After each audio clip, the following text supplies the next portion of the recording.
Halo semua, perkenalkan nama saya Sinjata Lane, NPM saya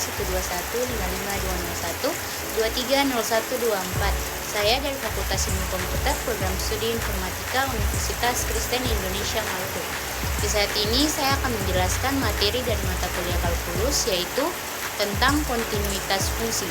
Di sini ada 5 pokok bahasan yang akan saya bahas, yaitu yang pertama ada konsep kontinuitas fungsi, yang kedua ada kontinuitas fungsi di satu titik, yang ketiga ada kontinuitas kiri dan kanan, yang keempat ada kontinuitas pada interval, dan yang kelima ada sifat-sifat fungsi kontinuitas. Kita masuk pada pembahasan yang pertama, yaitu konsep kontinuitas fungsi. Jadi kontinuitas fungsi adalah sifat di mana fungsi terdefinisi tanpa lompatan atau putus. Fungsi f(x) dikatakan kontinu pada interval tertentu jika grafiknya dapat digambar tanpa mengangkat pensil dari kertas. Jadi secara formal, fungsi dikatakan kontinu jika untuk setiap x di dalam domainnya, limit fungsi saat mendekati x sama dengan nilai fungsi di x. Yang kedua ada kontinuitas fungsi di satu titik. Sebuah fungsi f dikatakan kontinu di suatu titik c jika dan hanya jika ketiga kondisi berikut terpenuhi. Yang pertama, fc terdefinisi jika nilai fungsi di c ada. Dan yang kedua, limit x mendekati c fx, yaitu limit fungsi saat x mendekati c ada. Dan yang ketiga, nilai limit sama dengan nilai fungsi di c. Jika salah satu dari ketiga kondisi ini tidak terpenuhi, maka fungsi f dikatakan diskontinu di titik c. Ada beberapa jenis diskontinuitas, seperti diskontinuitas yang dapat dihapus, diskontinuitas lompatan, dan diskontinuitas tak hingga.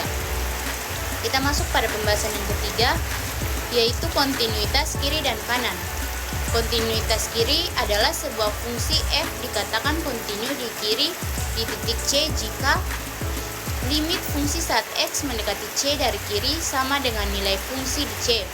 Dan kontinuitas kanan yaitu sebuah fungsi f dikatakan kontinu kanan di titik c jika limit fungsi saat x mendekati c dari kanan sama dengan nilai fungsi di c. Sebuah fungsi f kontinu di titik c jika dan hanya jika ia kontinu kiri dan kontinu kanan di titik tersebut. Selanjutnya ada kontinuitas pada interval. Fungsi dikatakan kontinu di interval a dan b jika yang pertama, fungsi kontinu di setiap titik dalam interval yaitu a dan b. Dan yang kedua, fungsi kontinu di titik ujung a dan b yaitu kontinu dari kiri di a dan dari kanan di b. Jika semua titik dalam interval memenuhi syarat kontinuitas, maka fungsi tersebut kontinu pada interval tersebut. Dan pembahasan terakhir yaitu ada sifat fungsi kontinuitas. Beberapa sifat fungsi kontinu adalah yang pertama, jika f dan g adalah fungsi kontinu, maka f tambah g, f kurang g, f dikali g, dan f per g dengan kurang lebih 0 sama dengan 0 juga kontinu. Dan yang kedua, fungsi komposisi f dikali gx, kontinu jika f dan g kontinu. Dan yang ketiga ada fungsi polinomial dan fungsi rasional atau dengan penyebut tidak nol adalah kontinu di seluruh domainnya. Sekian yang boleh saya bahas. Di sini ada referensi dari materi yang saya berikan. Terima kasih.